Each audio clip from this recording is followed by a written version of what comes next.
The video. Okay. Yang ni kita proses pemasangan sinki. Kita ukur sinki dulu.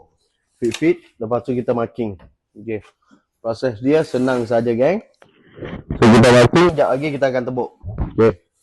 Kita akan tebuk pakai jigsaw Pakai jigsaw. So belah atas ni akan ada cordstone.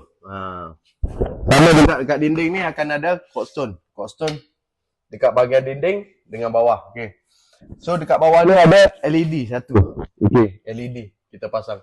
Okay, downlight dah pasang 4 biji atas, 4 biji. Okay. So bahagian island. Okay, ni bahagian island. Untuk rak ni dah siap. Okay. Customer request nak macam ni. Okay.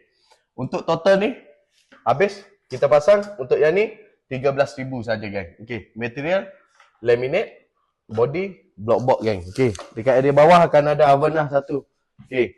So kita sambung untuk potong apa ni? Potong sinki, geng. Potong sinki. It is RK cabinet design, geng. Okay. So yang mana nak book, boleh book, geng. Boleh book ya.